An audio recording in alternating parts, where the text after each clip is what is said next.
Welcome to Salaam Nerds Podcast. We do reviews and recaps of your favorite TV shows, movies, and current events. Yo, it's the Salaam Nerds. My name is Dean, aka Watch Me Eat. I'm here my boy Jazz. We drop live episodes on YouTube on Sundays, Tuesdays, and Wednesdays at 10:30 p.m. Eastern. Thank you to all our supporters. Please help us by subscribing and leaving a good review on Apple Podcasts and Spotify. All episodes can also be found everywhere podcasts are found.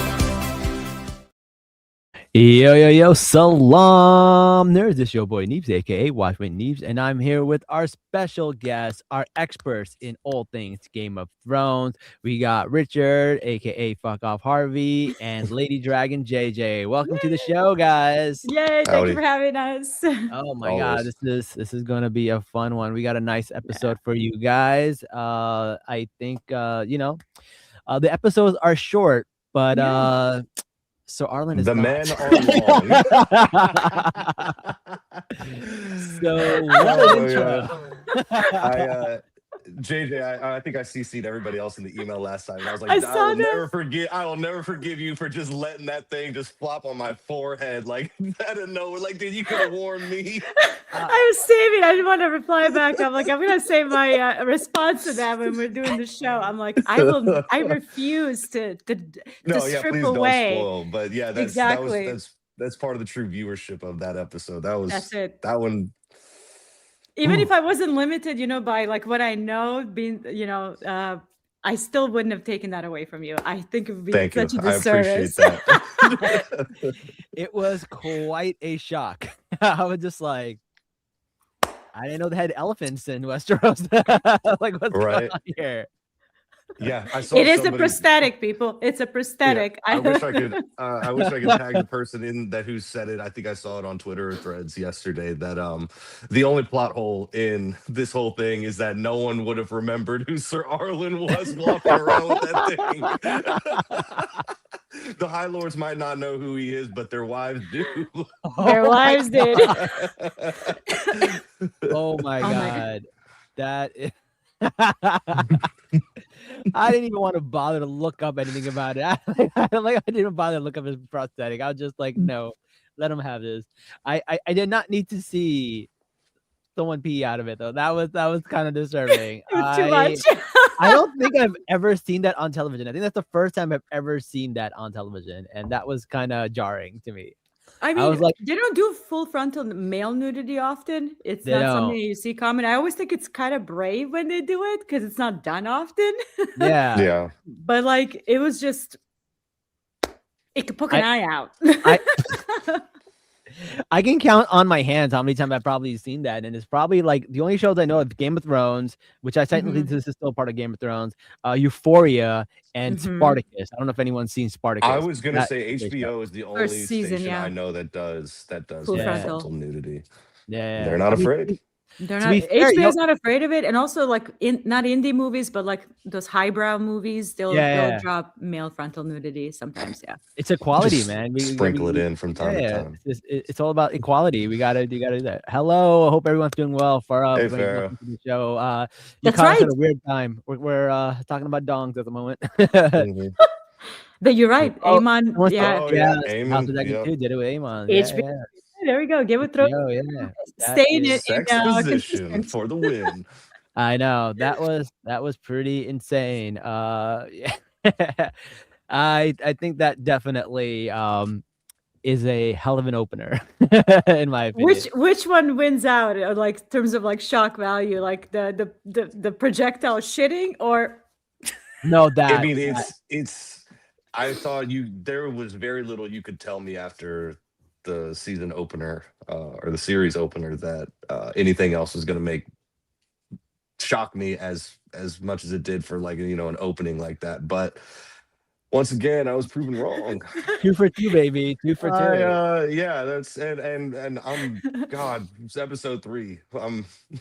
Part of me is hoping that they can up the ante, but part of me is like, I don't want to see that. Yeah. JJ knows, and the rest of us will find out in a few days. No comment. I'm just gonna, Oh my god. Yeah. I'm good though. I don't think I need to see that again. Yeah. You know what? Once was enough, and I think I could have done it without urinating part. Maybe just see it Yeah. and then move away. But no, I mean, listen, objectively, shout out to the No comment. makeup people and the prosthetic people. They did a good job. They don't. Yeah. Okay, they don't Oh. have the dragons, but they have Caraxes in this one. Yeah. That is true. Oh man. Shout out to Twitter user Caraxes. It's the official Caraxes account. Oh my god. For He's making just that like, picture. Don't look Oh it my up. god. Made it. Oh my god. That It'll blow your heads off if you see that photo. we will not be posting that on our page, but No. go check Unfortunately, it out. Go Please check it don't. out. Yeah, see, even when I say follow me for a bad time, I'm not Fair, even trying to oh give my you that bad of a time. No. No. Oh, that's a good Well, one. well, speaking of bad times, Dunk is having a bad time walking around trying to convince people if they know this Sir Arlen the Hung. Arlen the Long. Arlen Not the in the Long. tall, Arlen the Long. Yeah, exactly. How many dong jokes can we make in an hour? I don't know. It's not our fault. It's not our The fault. limit does not exist. No, it does not. No, it does not. Only a limit of our imagination. Mhm. Listen, we're staying on topic. That's why we're making these jokes. We're not just making. They knew what they were doing. Yeah. They knew exactly what they were doing. Whatever it takes, sex sells. Get the people talking. Listen, we No only one knows talk what it about means, but it's we only fine. talk about diarrhea and shit and donks when it's relevant to the show. We're not just potty mouth people. Not here, at least. Farah's on fire, the last dragon. Sir Arlon the Last Dragon. That's funny. Sir Arlon the Long Long Tree tree. of Long Tree. You're Oh killing my it. You're God. killing it. Oh my god. For the jokes just keep coming. All right.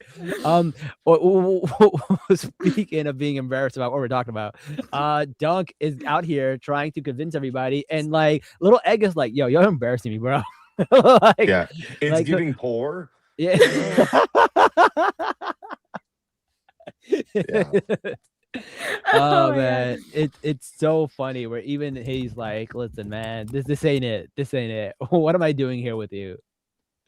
So I think that's pretty funny. What are your thoughts about how Dunk and Egg are getting along at the moment and going on this mission to find anybody who may know who Arlon is? Go for it, Richard. Oh, no, I'm drawing a blank. I'm sorry. Oh. I smoked a little weed earlier. You're too funny.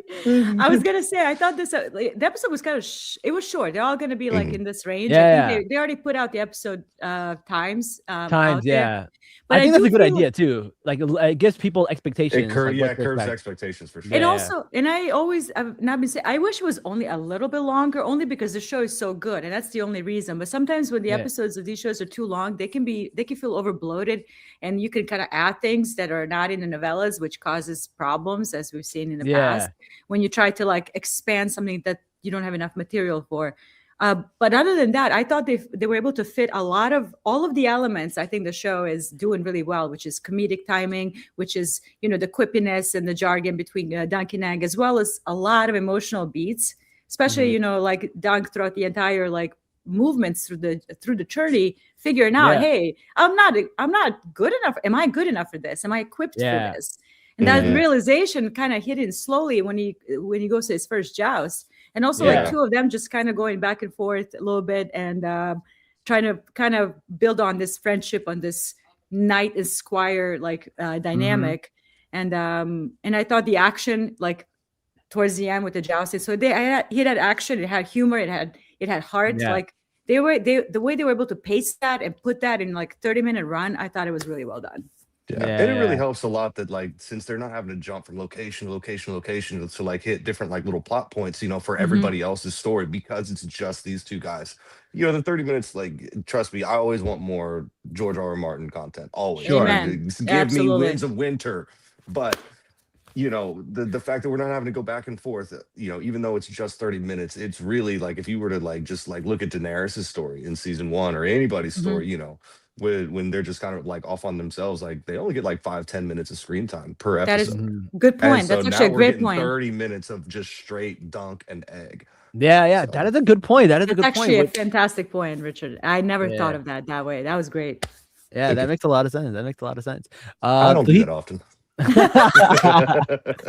Maybe you should do more of that before shows. yeah. I'm Take messing one with more. you. I'm messing with you. Yeah, no. If I can't DM while doing that, if I can't dungeon master while doing that, Yeah. I'm just. What's the point? Like the world's on fire. You know what I mean? No. I agree. I agree. So basically he's going around not getting a lot of people who can remember him. And he finally goes and tries to talk to Egg, and he's like, listen, man, I can be a knight. There's a guy who's part of the King's Guard, and he was a crabber. And then he's like, oh, that guy? Yeah, his dad owns all the crabs and all the Krabby Patties in the world, like shit like that. Like I was just like, he's like, that's not Jeff just Bezos. That's like Jeff Bezos trying to say, I'm a small business owner. Small business owner. Yeah, like He literally But it thought that he was a crab, but he was catching crabs, not owning Yeah. a fleet of Yeah. like ships. No. The Nepo Wanna go baby of back- Westeros, somebody said. Nepo with baby. like Davos, I think it was season 2, whenever he's having some talks with Stannis or whatever, he's acknowledging that, like, I think he says sons of lords don't like to shake hands with sons of crabbers. He's like, why? Yeah. Because our hands stink. And I guarantee you that his dad have never, if they've ever touched a boat, they've never touched a crab other than to eat it, Yeah. So The like salad, they're yep. like, yeah, he's definitely a high lord. And I mean, True. Yeah. I give him a little bit of credit because he was sitting there willing to like talk with Dunk, because like Dunk's had this, like, throughout the episode you can kind of see, then it really tacks on right there at the end, like with his like kind of closing statements that like Yeah. this knighthood stuff isn't all he's thought it, or at least knights in general, it wasn't all he thought it was going to be out to be. Yeah. And so then even like the little bit of glimmer of hope that he had gets squashed by Egg, telling him like, dude, like that he's stacked, he's loaded, like of course he's on the King's Guard. Yeah. So Yeah. it's like watching his dreams get crushed a little bit, but then by the end of the episode he kind of flips it on his head and he's like, no, he's locking in. Like it's a fun journey to see. It is. I true. like It when is he said, "I am his legacy" for Sir Arlen, and he keeps like thinking to himself, like, what is the point of all? He died by the road, and he's Yeah. buried by the road by himself, and nobody knows who he is. Like, is this knighthood? Like, is this how you treat knights? Mm. So Yeah. like, there's journey to that, to real knights instead of being a hedge knight is going to be an arduous one for him, and it's kind of sad to see. But also, like you said, he locks in at the end. Yeah, what and he not just to see like how he, or how like like knights are treated, but like how the small Mhm. folk are treated. Anyone beneath you, like everybody except for Baelor, everybody except for him, and what's it called? I forget the King's Guard's name, but doesn't even give him the time of day. Yeah. And They it's all just really- notice him, which is kind of funny, and I think the Yeah. height plays into this. The height like, plays into it. the Yeah. height plays Yeah. into it. Go ahead. He hasn't asked for like a single dollar or anything from any of these guys. All he wants is just for them to just walk up there and go vouch, and they're not even Vouch, willing to that's do that. it. Like Yeah. he didn't ask for no money. Even watching Lionel Baratheon toss that bag of what we assume is 100 gold out there on the table. He didn't want anything from him. He just wants the chance, and he can't even get that with these arrogant a-holes walking around who just Mhm. won't even put their cup down for long enough to even give him the time of day. Like they just listen to him and then just like, hey dude, get out of here. It's sad. Yeah. And I do love what did I tell him? Like, why do you keep talking about them like as if they are lesser Your than betters. your Yeah. betters? And I Yeah. think that's such an interesting line in context of Yeah. all the things. So I want Yeah. to. He's like, they are my betters, and he's like, bro, come on, man. You better Especially because recognize- he's gotten to know him a little bit over this time. Like he sees, like Yeah. he's got a good heart, like Yeah. beneath all of that. So, and that has to account for something. Like you have to believe that being a good person could just Yeah. be enough. Yeah. Someone said that when they see height, but then they look away. Yeah. I totally get that. I also thought it was funny when there was a scene where Egg was said like, oh, will I ever be a knight? And he goes, yeah, sure you will. There was a time people thought I was stupid. And then he just paused. I was like, what? I was like, wait, where are you going with this? What is your response to this? My favorite. I need help. Like what? Growing? Like, that was probably one of my favorite jokes. It was like he was like, I thought you were gonna say something encouraging. He's like, no, I would just say he was like, Nah, you help me. He's like, with what? Everyone's told him he was thick as a castle wall, or I Yes. forget the line. He said but yeah, excellent, they use it constantly in the books. Cloud in the ear? Novellas. Yeah, Oh yeah, Cloud cloud. in the ear. Oof. Oh my god. Yeah. He's like, and Still hurts. Their whole just so dynamic funny. was so good this episode. Like everything about him, even when like Dunk is flirting with Tencel or trying to flirt, and like is like, don't embarrass me, man. You have no game. What the fuck is going on? Yeah. I like Dunk is like feeding him words and lines and stuff to the point it's like Ratatouille up in here. He's just telling him what to do. Oh my god. Totally. That's exactly the dynamic. I swear. That's so funny. It's so funny to me. Yeah. Also, we see a lot of people that are big names. Like I've seen some names like Targaryen being thrown around. Yeah, some we meet the names- Targaryen Yeah. royalty finally in this episode. Yeah, let's talk about that a little bit. So it's a big episode because you meet a fan favorite, which has always been Baelor Breakspear. He's one of like the better Targaryens, quote unquote, like better for whatever your definition of that is. Like he's kind of known to be quite noble, a warrior, quite like aware of himself and aware of his role. Yeah. And I do like, I have to find it, a quote by Bertie Carvel, who plays Baelor, which I think I reposted. Let me see if I can find it, because I want to read it to you guys, what he said.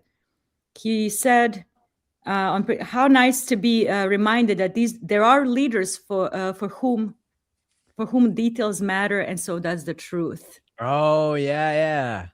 So I saw that was- people post that today too in regards to things that are happening in the political world today, and I was Exactly. like, ooh. Mhm.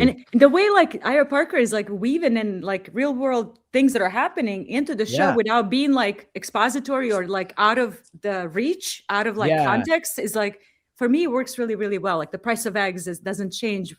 Whatever That's so unites true. two. Yeah, 2 it's so good. episodes. Mhm.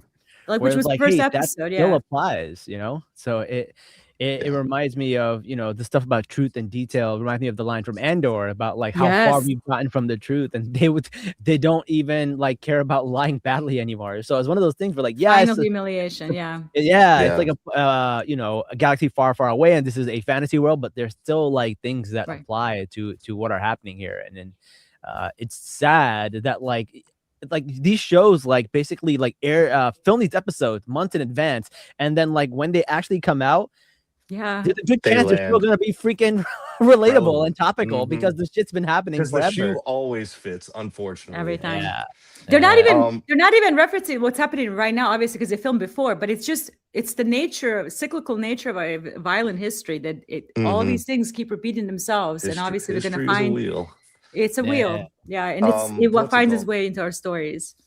But so I think Baelor, I really appreciate his intelligence because he understands that they don't have dragons anymore.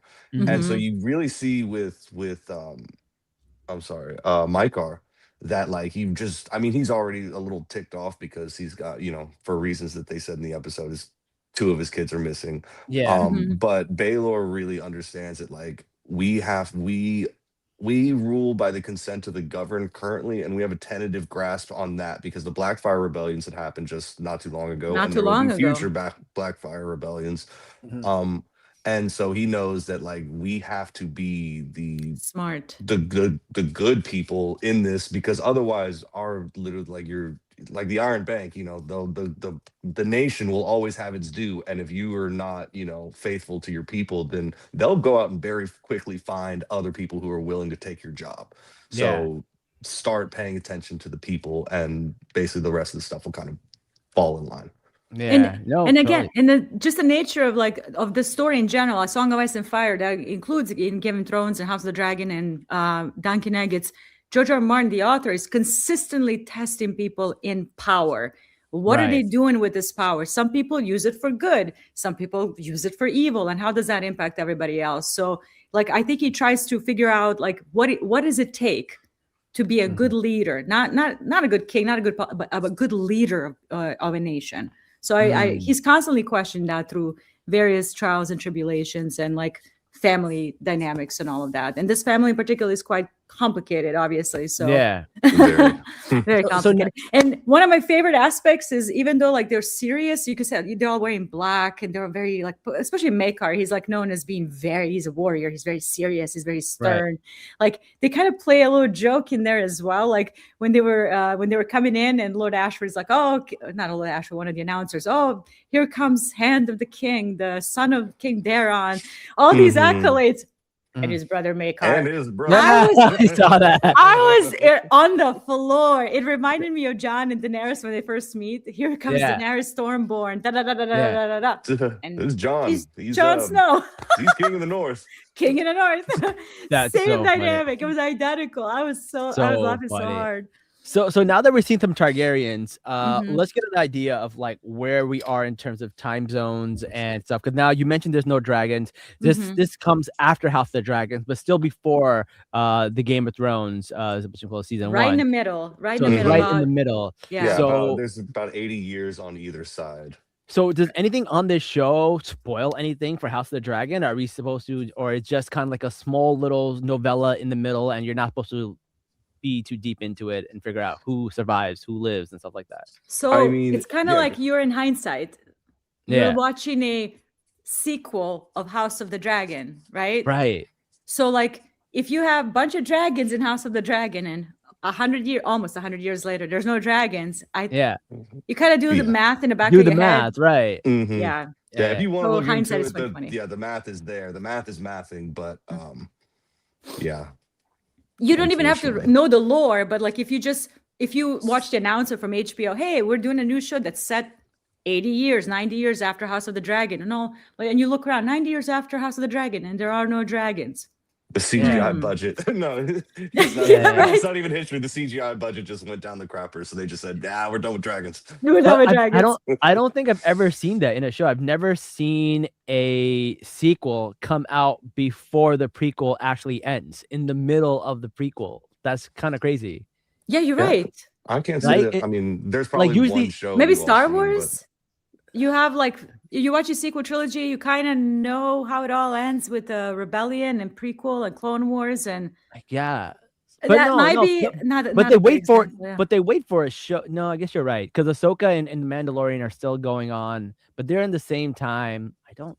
But none of it is post sequels. Yeah, none of them are post sequels. That's really interesting. It's really fascinating. And Ahsoka makes a weird appearance at Rise of Skywalker, implying she died, but Dave Filoni confirmed she didn't die, even though she appears as a Force ghost noise at the. That does get confusing. So let's go to some of the comments. Let's see what some of the people were saying. Someone saying that history repeats themselves. Someone mentioned the hammer and the anvil have arrived. That's Baylor and Makar, yeah. Oh, that's who they are. Okay, those are the nicknames, yeah. Yeah. So Duncan had some serious balls to sneak on Targaryen royalty. He tells you how clumsy he is and a little stupid. And I don't mean that as an insult. It's an endearing term. He's kind of like lost, almost like that. He's kind of wandering through halls. That just seems so dumb that you can't get mad at them. And like people in real life, he's the lovable himbo. Like he's the lovable himbo. Chest, dumb of ass, and it's he okay. reminds me of. He reminded me of that meme from Parks and Rec, like, don't be suspicious, don't be suspicious, don't be suspicious. He's just like walking around. Just thudding his head into every the whole episode, the 2 episodes doing this, yeah. Yeah. And then like that girl, Gwen, just like sees him and she's like, yeah, by the way, this is what's happening right now. And he's like, no, like wars have started for less. And she's like, you're just stupid. I'm not even gonna talk to you. He just runs away. She's like, who are you? It's her birthday. All that's happening in her name. So like, yeah, he met all the big players, which is crazy. He met the entire Targaryen family, and he met the girl that's celebrating her birthday, whose name this is happening in. Has he met Lord? Yeah, he met Lord Ashford in the room over there. Lord Ashford fucks his sheep. Fucks his sheep. The heckler just from down. That's so funny. I guarantee you that dude is from Riverlands. That's so funny. That reminds me of like somebody at a Ford plant yelling out the president's a pedophile in the middle of the thing. Mhm. Incredible. Wow. The timing of some of these things are just so eerie to me. It's just like it's one step down from George Bush getting a shoe thrown at him. Like it's Yeah. it's God bless almost that there, but you shoe. just didn't throw. I heard, It's I in a heard it. museum somewhere. I heard in Iraq there's a statue of that shoe. Like, It should be. I was gonna say put it in like behind glass or something like Mona Lisa. yeah, so funny. Oh my god. Someone said, if the youngest brother problem, we just have names, nothing else attached. Oh, it's That's fair. because of Duncan. Yeah, That's Yeah, fair. that's fair. they just had enough money to turn on the lights for this show. Okay, yeah. You can see everything, and I want to add that's one of my favorite parts of this episode. Like the jousting takes place at night. Yeah. It's kind of unusual, but I'll Yeah. take it. You can see everything, and not only can you see everything. One of the great things about A Song of Ice and Fire, and Richard can attest to this, like George R. R. Martin is so descriptive about these houses, about their sigils, about their clothes, about their armors, about the colors of their house. Everything is very bright and like saturated and like descriptive. And then you have like everything on the show. It seems not this show, but like even in Game of Thrones, House of the Dragon, everything looks a little drained to me, a little gray. Yeah. And then here in the night, I could tell who's Hightower, who's Lannister, Tully's, Baratheons. Like you can name all these big houses that are recognizable. There, yeah. Tyrell, Leo Tyrell makes an appearance. Like all recognizable by their sigils, but the colors of their houses. Which kudos to honestly to the showrunners for recognizing that huge aspect of the saga. Mm-hmm. No, that's so true. It's one of those. I heard somebody say that jousting at night doesn't make any sense. It's dangerous. I'm like, as opposed to jousting in general. Like, what do you mean, bro? Right? That looked violent. Like that's dude. Drinking crazy water to in me. Westeros is dangerous, dude. That Like, is Get true. sedentary. That is true. Oh my god, that's so true. That's hilarious. at least you can make a little bit of gold. Yeah, that's true. Or make a name for yourself if you're Dunk. You'll try to does- make a name for yourself. It does look really cool though. Like I love the way they show like the explosion when they joust and the wood just splintering and stuff like that. Like those special effects are so cool. They look I really do like that. And I think we mentioned like last week, like A Knight's Tale, and it definitely gives me like a little bit of that vibe. Of that The Knight's vibe, Tale yep. is cool. I totally agree. Done with it. Someone said it felt like an opening ceremony of the tourney that they do for the Olympics or FIFA World Cup. Yeah. I mean, it basically is. Yeah. Yes, you've got no better entertainment. This is hot watch right now. Yeah. I look at the crowds. fanfare and all They went that. crazy. Yeah. Mhm. Yeah, and some of the scenes were really cool, like people falling off the horses, getting back on horses. They have to my do God. different what a rounds. sequence. Yeah, The that's one dude who, where he picks hops up the on somebody shield? else's- Yeah. he jumps on somebody else's horse, picks up somebody else's shield or his own, maybe. I don't know. Like I really want to go back and dissect that whole Sequence. that whole sequence. But Yeah. as far as I could tell, yeah, he jumps on somebody else's horse, grabs somebody else's shield, gets a lance from his squire, and is just right back at it. Like that's if you're not going to spend your money on dragons, at least give us cool action sequences like that. Yeah. That is well choreographed. I mean, it was and like good. we in House of the Dragon, we got the first bit of like seeing The like beginning, yeah. when they're jousting, they're not stopping and then having another go at each other. It's constant. Hey, toss me a Constant, lance because yeah. I'm going right back at it. And in this one, they've taken that and they've cranked it up to 11. So it's been refreshing to like see real action. Yeah. As much as I'm sure there's a little bit of CGI in there. Like those are a lot of like solid practical stunts in there. Like, Practical that's- stunts, yeah. That's really cool stuff. That's what I miss about TV And in general. And also, like, Yeah. it highlights how important squires are as well. Because Yeah. again, this is a story about a knight and a squire. Like, you could see them running around, grabbing all their equipment and like keeping up with them as they're making turns about the lists.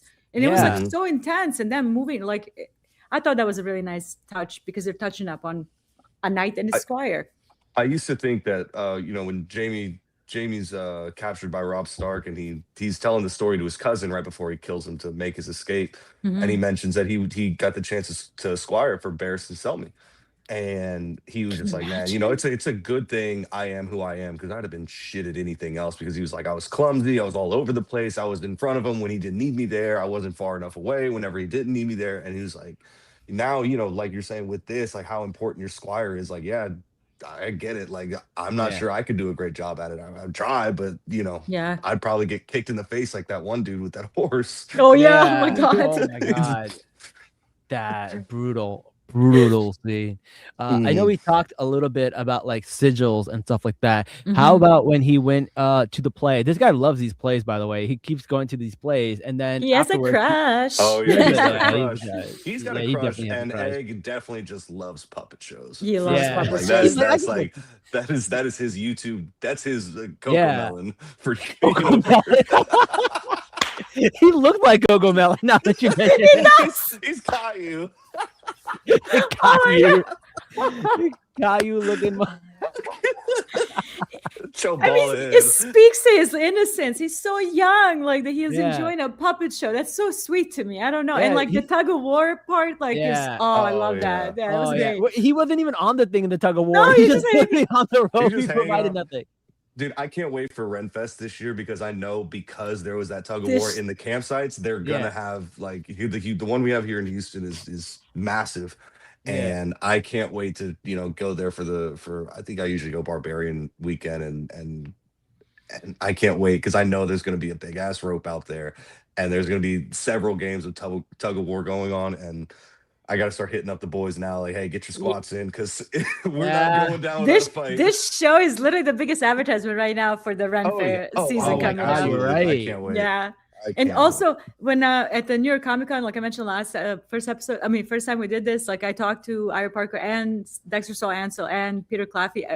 Dexter Saul Ansel, the boy playing Egg, he said his most exciting day on set was that scene. Oh, I really? bet. Yeah, that was extremely fun to do. Like they had a lot of fun, like, as a team and as all the people that Yeah. were making it happen. It was a lot of fun for him. That was really cool. And like the other guy who was just like, yeah, oh, I need you on my team. He leaves in the middle of the tug of war Oh and my then God. comes back at the end. And it's Yeah, just dude, chaos. talk about privilege. I need to go get a drink, and then he just actually goes, and then like any typical lord shows back Yeah. up at the end to reap the reward. Like I love Yeah. Lionel, he's my spirit animal, but like dick move, dude. If I catch you doing that on my team, we're throwing hands. Oh yeah, yeah, I'm tossing you into the mud Yeah. now. You're done. But someone said, like, Farah said, like, the way they were celebrating was so cute. That was a really cool scene where it's It just like, was. oh, they're all like Yeah. friends and stuff like that. So it was really fun to see that. And then he goes to her and he goes, hey, because when he was seeing and got someone to actually vouch for him and someone actually remembered Sir Arlon. Yeah, Prince Baylor, dude. Yeah, he like, oh, I recognize him. Here's all the crazy stuff he did. He did 7 of these horses and stuff, or 7 of these like things. And he's like, no, it was just 4. It was for Mhm. 4, but okay, let's relax here. Yeah, It wasn't that sparring. He's sparring with the Prince of the Realm. Like that was Yeah. that was good. So as he's leaving, the prince goes, by the way, you can't use that shield. You got to have your own sigil. You can't just like. Sir you don't Arlen belong is to not your him. dad. You can't take No. a shield. Yeah. He may be your daddy, but he ain't your father. Guardians of the Galaxy. That's perfect. That's exactly Yeah. right. Good reference. But so he goes to this woman, and she's like, "Yeah, I paint the puppets," and he's like, "Wait, you paint? Can you paint the sigil for me?" And I was like, "Oh, this is a little cute little romance that's happening." I thought that George was Martin really is good. not great at romance in these books. Like they're pretty violent. And like, oh yeah, there's a Yeah, lot of yeah. weird shit. But like that's like when he does a little bit of crumbs of romance, they're really effective. And Yeah. you're not too tall for puppets. Egg just- And So funny. That's so funny. Like, what else can you not be too tall for? it's this cute way of flirting. Like you're perfectly tall for me because I'm tall too. We can be I tall know. together. It's like, just say the words, but it's really endearing. It is very cute. And I do like that. But he's gonna get his own sigil, and I like the way they came up with it. They're like, oh, Mhm. can you make it about this tree and a shooting Yeah, they star? came up with it together, which I mean, if I'm not mistaken, in the novellas, they've never. I think it's all Dunk's idea. It's all dunk. Yeah, Kind of even on like yeah. the but, luck like- is all ours versus Yeah. the luck is all mine because Egg is Mm. passed out sleeping at that point in the novella, and they Mhm. made it a together moment, which I thought it was such a Mm. nice little touch. Nice change. That is nice. That is nice. Mhm. I'm excited to see his new sigil and what it'll look like. It looks like cool. There are official photos of it. I don't have to like. It's not a spoiler. Okay. There are pictures out there of it, and it is gorgeous. It's Oh, beautiful. nice. And Very fun cool. fact, that shield does make appearance in Game of Thrones books, not in the show, but in the books. If It you do you does. remember Brienne of Tarth? Yeah. So that's her. Dunk is her descendant, her Ah, ancestor. I not surprised. I actually had a vibe, and I was like, these some tall motherfuckers. like that's where they come from. George R. Martin a few years ago at Baltimore Con confirmed that officially canonized it. Like people were going back and forth whether it's true or not because she finds that shield in her father's armory in Feast of Crows, and it's very specific. Like at some point, the tree, the star, and it's like faded and old because again it's 100 years later. So she finds that shield, and people are like, why did she find Duncan's shield in her father's armory? Why is it there? And then George R. Martin confirmed that they are familiar connection. So I love it. It's my favorite piece of lore. Yeah. And she also becomes a knight, and it's so cool in the show. Yes. In the show, which is that's what's kind of like, not, I don't want, ironic, is that the right word? Like Dunk and Brienne trying to become knights and being good people. There's like that parallel too. And she's a woman. It's the only reason she's not a knight, because she's a woman. A little bit of like, poetic symmetry right there. I think that's really, really cool. Very much so. Yeah. Someone says, "Don't tell me you haven't talked to a girl before without telling me you haven't talked to a girl before." My man has no riz. Zero. Negative riz. Negative riz. Bro. Negative riz. My man has like an 8 charisma, so he's got a -1 modifier. Like, bro, you suck. That's why he's got a wingman. That's 3 apples tall. He stat dumped in strength and just said, "Fuck charisma, man." Well, in his defense, Tamsin Crawford, she's gorgeous. Like if I saw her in person, I would be like, Uppies, please. Words out of my mouth. Uppies, please. Uppies, please. Death by Snoo. Like all that. Crushed pelvis, cigarette in the mouth. Just this is how we go out, boys. Futurama. When I see Bertie Carvel as Bela Breakspear, I'm like, I have English. So I get it. I get it. Yeah. Someone says both Dunk and Brienne understand what it means to be a true and noble knight. That is true. There's like nobleness in there, which I think is really cool. Very, very endearing.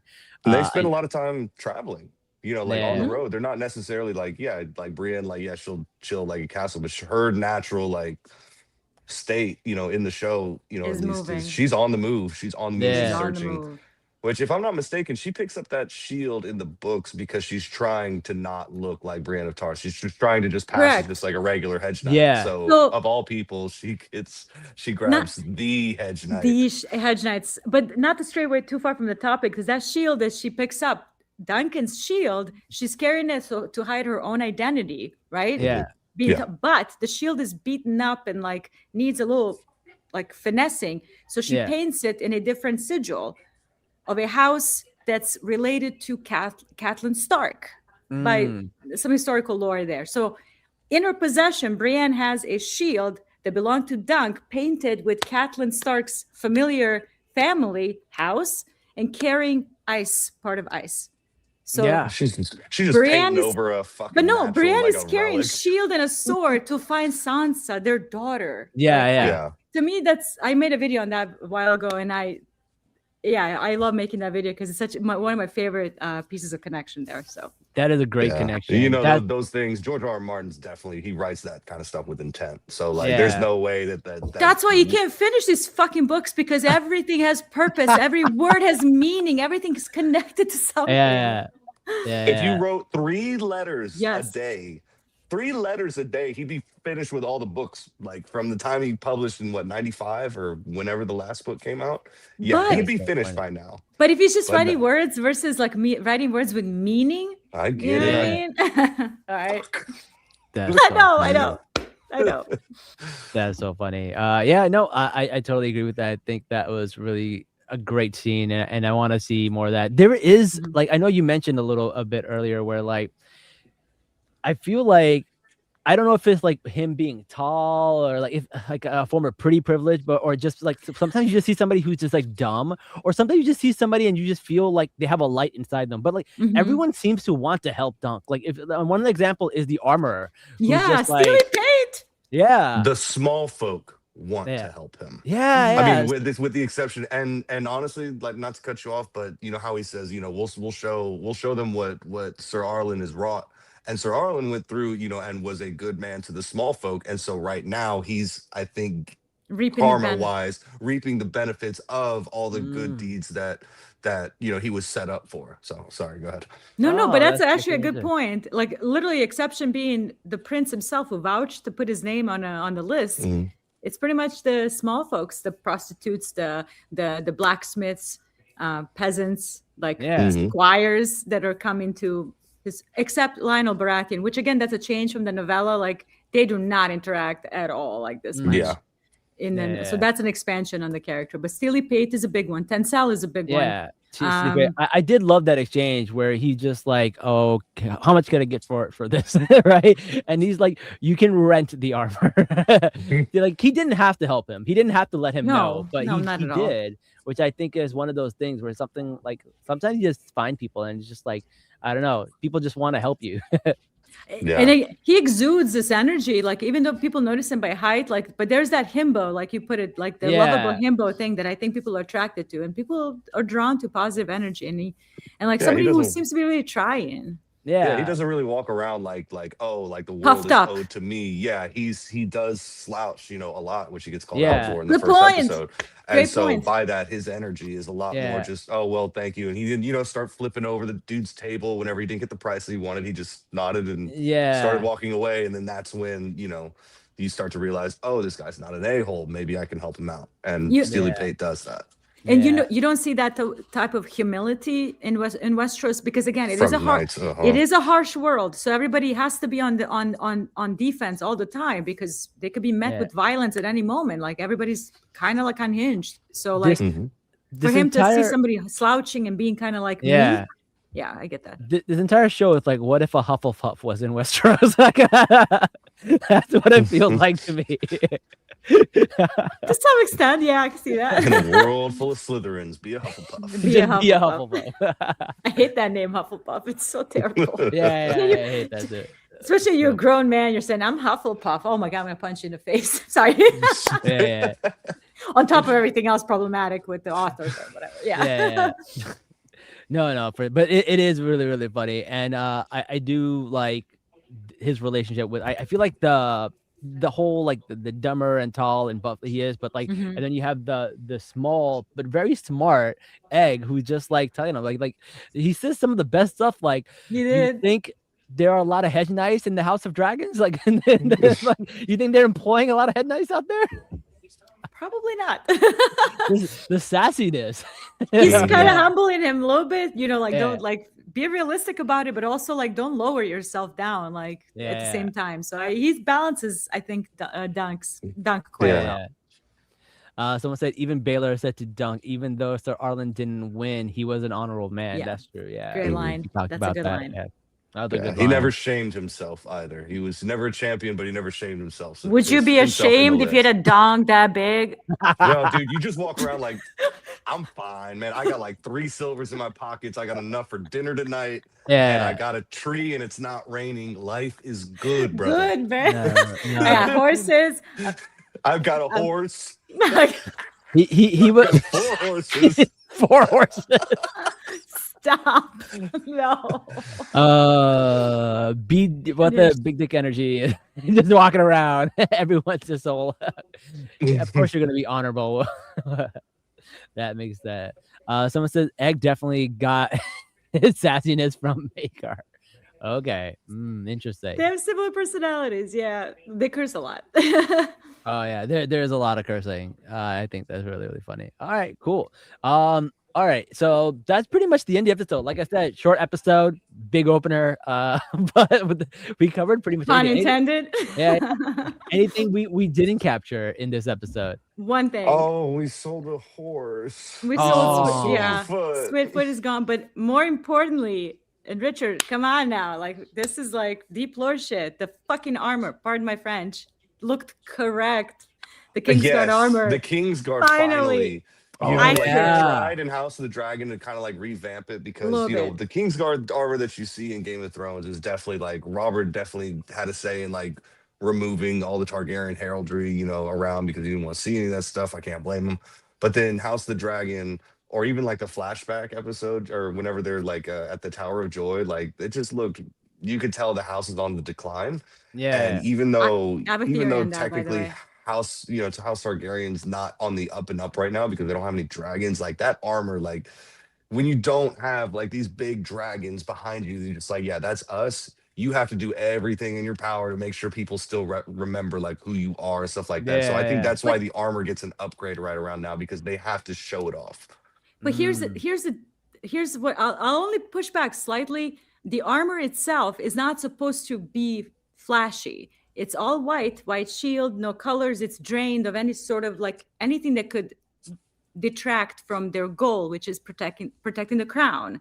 And again, the sigil is like a little crown right here in a breastplate, surrounded by 7 swords, 7 kingdoms. So like that is they have to like remain neutral. So as Targaryens disappear out of their dynasty dies off, you see the armor changes. You get like the gilded gold of Lannisters. And then like Joffrey Baratheon becomes king, all of a sudden the gilded gold is gone. You have antlers for his house. And then lions at one point. Tommen Baratheon, when he's crowned, his Kingsguard has the faith right here in the middle of the breastplate. And then Cersei Lannister has lions on the shoulders. She says, I'm going goth. She went goth completely. It went from white armor to black armor, which I found an interesting costume choice. So like as Targaryens go away, the purpose of Kingsguard is also gone. Yeah. So the whole purpose of them is neutrality, to protect the crown, whoever is at the crown. But now that they're gone, each of the kings is sort of like, no, you're going to wear like representation of my house. And I'll argue in Game of Thrones, Arthur Dayne, I don't think that's Kingsguard armor. I think they took that off because they were not in service of the king anymore. They were a Tower of Joy. So I think they took that's my theory. I'm not saying this is what happened. I think they took off the white cloak and they took off the armor and wore little Targaryen sigil on their chest, which is so anti what Kingsguard is supposed to be. They're not supposed to wear sigils, colors, any representation of any house. So I think Arthur Dayne took it off. To defend, They're there for Rhaegar only, So that was my theory and when Rhaegar I saw was that. like their friend. He wasn't like necessarily Best just friend. their like. Yeah, he was Arthur Dayne's best friend. They were like this. Yeah, that was more just like this is not. I don't want to call it a personal favor, but in Rhaegar's service, like angelic. Yeah, that's actually a good descriptor. They are supposed to be angelic, pure, because there's a lot of references later on in Game of Thrones. Like Jaime Lannister is like, the white cloak didn't. I didn't soil the white cloak. The white cloak soiled me. So there's there's responsibility and heaviness that comes with that white cloak. That you owe everything to the king. He can hurt the queen, the kids. Your loyalty is to the king. So like there's all these responsibilities that come with that white cloak. So it's my favorite line, probably one of my favorite lines. Like, it's not the white cloak that I didn't soil it; it soiled me. Yeah, and to build on that, I think when Kristen Cole is out in the woods with with the Hightower, he's talking about like honor is fading, or maybe it's just a puff of smoke. It never really exists, but like there's definitely I forget exactly what he says, but JJ, that's a the vibe great I'm line. talking about. Like it's the vibe of that conversation. Just like, dude, no one's that honorable. Like it's all just a myth, and it just is what it is. And like Farrah put, like angelic. That's it. It's supposed to, but nobody can live up to that kind of standard. It's, right. People are not that pure. You know what I mean? Nobody. No order is that pure. Right. So, and I do find that interesting how over the 300 years they lose that angelic look and they become more. What's the word I'm looking for? Gray, more in between. So and to see it now, like in this episode, look the way it's meant to be was just kind of refreshing to see that. Yeah, it was a cool look. Yeah, it was a very cool look. They looked amazing. I know the budget is not as high as on the other shows because they don't have CGI dragons, but like you could tell everything went to the armors. Like Prince Valar, Baelor's son, in that black armor with the helm. I was on the floor when I saw that. I'm like, that looked incredible. Like, and the helm of Lionel Baratheon, like I love the helm, but I really hate like the faceplate, like the Monty Python, like that like, lifts up and you see like because it's just like bars that go down and like that's got to be terrible for jousting, or he has to know that like he's using his shield effectively to cover his face. Because if I'm not mistaken, if I remember correctly in the novellas, it's described that Lionel Baratheon was a favored like amongst the common folks because he made it his point to hit people's helmets off and toss it into the crowd like a trophy or whatever. And so like even though like lords, if they knew that they were going to be like jousting against him wouldn't wear their super flashy, with like their ornaments and all that stuff. 'Cause Very Yeah. much more like a steely pate, design, because it's gonna get knocked off, it's gonna get tossed in, or it's gonna get broken. So Mhm. like, don't do that. Mm. Not to him. So It's not like that helm is not practical at all. It's Right. just this is the author having a lot of fun with stuff in his world. Like everything is exaggerated and weird, mathematically incorrect, physically impossible. Like there's charm to it. I love the antler helm. It's my favorite thing in the whole world. Oh, dude, I'm Yeah, I'm me looking- too, I'm me too. actively looking for one because I want to wear one to parties now. Like, I just start bumping into stuff. Yeah, I will absolutely. cosplay Lionel. I will gender Yeah. bend him. That's so funny. He definitely is probably one of the more fun characters to. He's great. to Baratheons see. I are think after usually they, fun, yeah. once they casted him, they were like, you know what, this guy needs more. I think I mentioned it last week. Like, I got a fever, and the only prescription is more Lionel Baratheon, and they just bumped up his screen time. You can't have Yeah. that kind of helm and your nickname is the Laughing Storm and not give it more characterization. No, definitely not. Absolutely. Definitely not. That was All right. that was a great change. I love it. All Excuse right. me. I'm glad to see that. Anything else that we didn't capture before we go? We're already at the top. We almost at covered top the of the hour. armors, the jousting. We covered the meeting of one of the princes, Aerion Targaryen. Oh yeah. And Dunk. That's an important moment. It's gonna, if you saw the trailer, it's gonna play into the next episode. So I actually didn't see the trailer, so I'm trying to gotcha. like stay Not away. watch them? Okay. Yeah, because I feel like the I remember you telling me that the season which was the season teaser pretty much gave away a lot of things. So I was like, you know what? Let me stay away from that. Now they're only doing episode trailers. Like that trailer at the end of episode 1 was the whole thing. Like this one was just for the episode 3 specifically. So you're safe to watch this one. It's not going to give away the rest of the series. The first one, avoid it. Yeah, the first one, showed like, you might as well just speed ran the book, but basically, yeah. But this one is just episode 3. So I do think that moment is important of meeting Prince Aerion because he is credited. Oh, we lost our host. Oh, sorry about that. I don't know what you're happened. fine. Kind of paused for a bit. Okay. So I think that moment, I like that moment because the two of them again quipping against each other is like, "What? You're not a stable boy, not smart enough." That's directly plucked from the novella. I love that moment. And yeah, that's all I'll say. I don't want to give away. Targaryen? No. No. Then would you get the fuck out of the way? Those dialogues are so good. It's great. They It's great. They're so funny. It's All right, well- somehow childish and also do not watch this if you have. It's an adult show. It's kind of childish, but also funny for adults. I don't know. It's childish. I great. didn't notice that from the diarrhea and the dong jokes making all day. Fair enough. Okay, first episode diarrhea jokes. Second episode dong jokes. Dong I don't jokes. know what we're getting the third episode, guys. I don't know. God, I don't know how it can get worse than that. We'll see. Well, again, thank you guys for joining us. Again, guys, we're gonna try to do this every week. Next week, we're gonna try to do it on Monday if we can. We're gonna Yes. keep going back a day. We started Wednesday, then we got to Tuesday. Hopefully we'll get Hopefully to we Monday. Monday. will yeah. get to Monday. Yes. we- We're will gonna get- before the end of this season, we're gonna get to Monday. We're gonna try to get back to Monday, our regular schedule stuff, so we can get Yes. like our regular full crowd. Usually we get like hundreds of people in here, so we definitely want to get back to Mondays.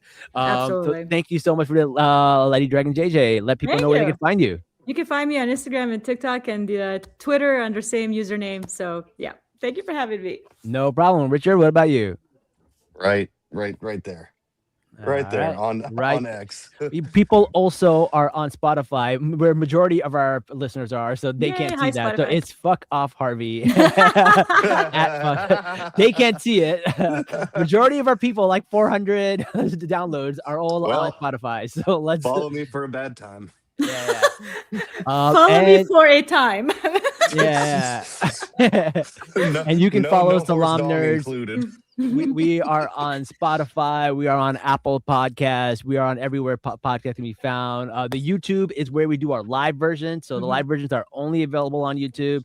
If you subscribe to us, you get a notification when we're about to do an episode. So make sure you join us there. I've also joined Upscroll. A lot of people are leaving TikTok to go to Upscroll. So I'm on there. We'll see how that goes. Same. I made an account Same. today. Yeah. I So I guess we'll I'll make see. an account too. Let's see. Yeah. I'm actually considering leaving TikTok TikTok, so we'll see where it goes from there. I haven't been doing that well on TikTok for a while anyway. It's been kind of iffy, and it seems going to get worse. So we'll see. But guys, don't forget to like, share, comment, and subscribe. Give us a good review. And until next time, guys, Salaam nerds.